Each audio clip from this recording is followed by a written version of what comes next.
when it comes to quintessential winter comfort food, it's hard not to beat, or it's hard to beat rather, a classic pot roast, am I right?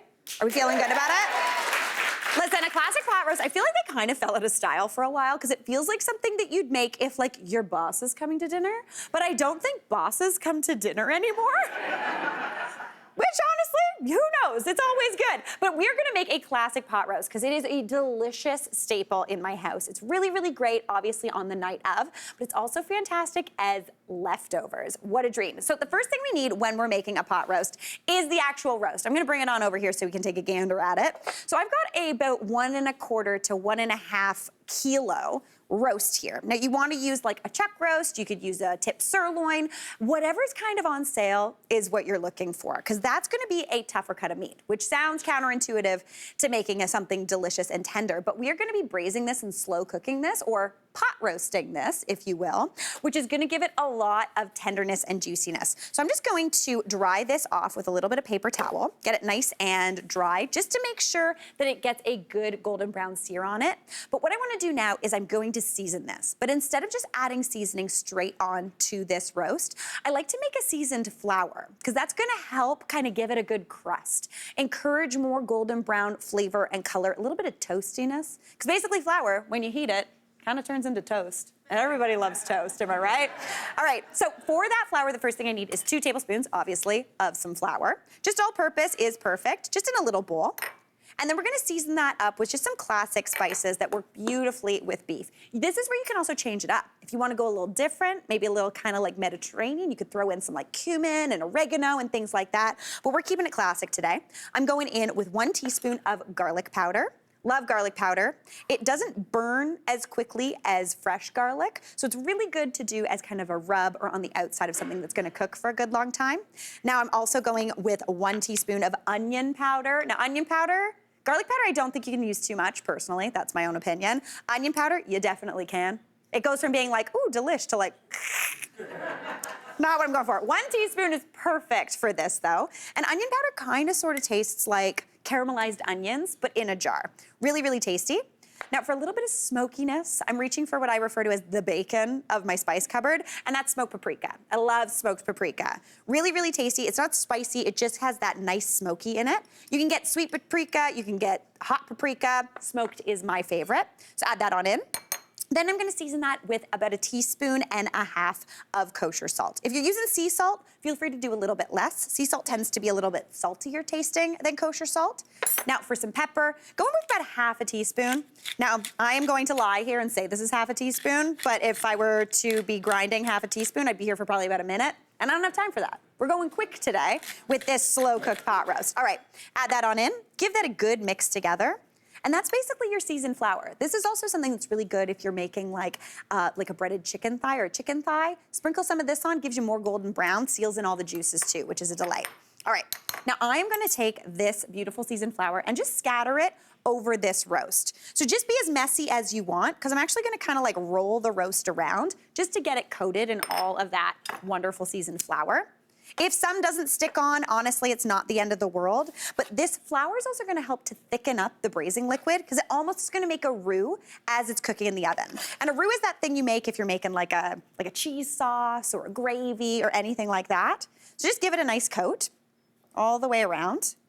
And then we're gonna head on over to the stove. Now on the stove, I have got a Dutch oven. You want a large, kind of heavy bottomed pot with a good fitting lid. When you're pot roasting, you do wanna trap some steam, so make sure that lid is nice and heavy and fits well. I've got that over medium-high heat, because we want a good sear on the outside just for some color.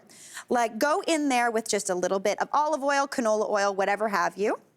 And then I'm gonna sear this off. So grab that big hunk of meat and then stick it in that pot. Again, oops, I splashed it, but not toward me, so we're all good. I'm feeling good, we did not burn ourselves. All right, let that start to brown and sear. You can immediately smell the toastiness, you can smell that pepper getting going. So I'm gonna let that do its thing for about 3 to 5 minutes per side, just until golden. And when I say per side, I don't just mean the top and the bottom, try to do the sides as well. You don't 100% have to do this. It's not gonna affect how it cooks, but it is gonna give you more flavor, which is a dream. So while that does its thing, let's chat vegetables. So over here, I have got everything I need in my classic pot roast. I've got 2 onions. I'm just using the yellow onions, the ones you get in that like fishnet bag. You know what I'm talking about? They're cheap, they're delicious, they taste like an onion when you cook them down, which is a dream. If I were to do a sweet onion, I sometimes find they're a little too sweet. And when you cook them, they don't really taste like an onion anymore. I'm gonna cut that into 6-ish wedges each. And I like to kind of keep the root intact so the onions don't just fall apart. So chop that up. Now this is where you can get a little creative. If you feel like putting mushrooms in here and going kind of like beef bourguignon-y, feel free to do that. I'm going classic carrots and potatoes though. So I've got that onion nice and chopped. I've also got 4 carrots here that I'm gonna cut into big hunks. This is gonna cook for a good long time in the oven, so you don't have to cut these small. You want hunks. The reason I'm doing that too is they're gonna hold their shape, and then we're gonna be able to eat the vegetables after this cooks. We're not discarding these. It's gonna give flavor, they're gonna get juicy, it's gonna be wonderful. So I'm gonna transfer those back on into the bowl just to make it easier to get those in there. I also have about 450 grams of baby potatoes. If you have a giant bag of regular sized potatoes, use those. Just chop them up into about the size of a baby potato and you'll be good to go. Now let's go take a gander at our beef, see how it's doing. It's smelling a little golden brown. I'm feeling good about it. So let's take a look at the underside. Now I would, again, be searing this on all sides. This is the trickiest part, is getting tongs big enough to flip around. So see that golden brown? We've got that beautiful crust happening. So I would keep searing this until all sides are like that, but I'm just gonna set this aside right now, and we're gonna get those vegetables into that pan. And again, I'm putting it back on this pan. This beef is not cooked. That flour is gonna add more deliciousness into here and help thicken things up. So I'm gonna add another splash of some oil just into the pan. And then I'm going in with that onion and that carrot. That's gonna be beautiful. Pop that in. Give that a season with a little bit of salt. And you'd wanna cook these down with those potatoes for, I'd say, 5 minutes. You're just looking for a little bit of color here. You're not looking to cook them all the way through, just to kind of pick up all the delish on the bottom there. Give that a stir. Once those about 5 minutes are up, we're gonna go in with more aromatics. So I have got I've got a bouquet of thyme, but we're only gonna add in maybe 4 sprigs. So just toss them in, as many as you want. Then I'm going in with a few cloves of garlic. I've thinly sliced these, again, because that's gonna give a nice soft garlic flavor throughout. So toss those in, let that go for about 30 seconds, just to give a little bit of heat to that garlic. And then you wanna deglaze the pan. Because we seared that beef in here, there's gonna be what's called fond, or that golden brown deliciousness on the bottom of the pan. So you wanna kind of shake it off the bottom of the pan to bring it into the sauce. So the first thing I need for that is a little bit of my good friend, red wine.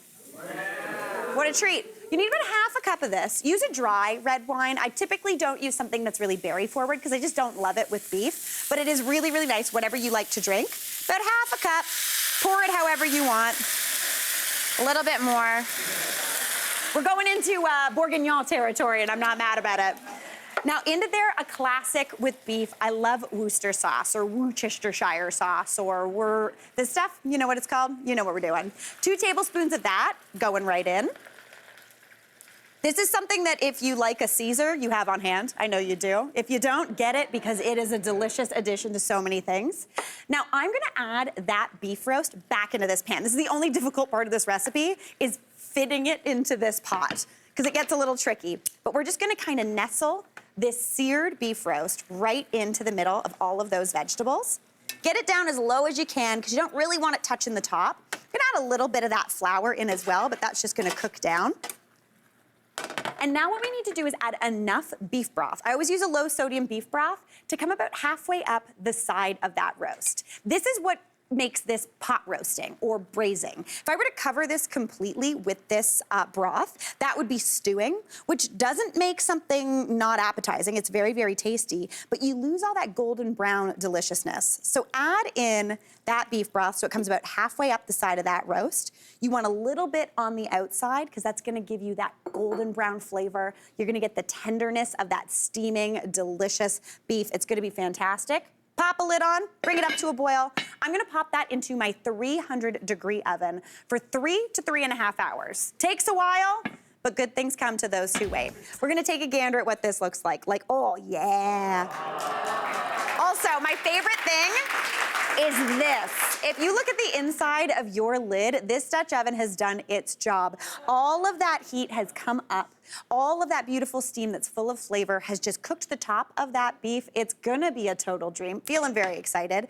And then all those vegetables are really nice and tender. The potatoes are perfectly cooked. The carrots are soft, they're sweet, really, really delicious. And the onion almost melts down. It's gonna be a total dream. So serving this, getting this from here onto here, you don't have to do it, because it's gonna be tender. She might fall apart. I'm gonna give it a go, but if you want just serving it straight out of the pot, no one is mad at that.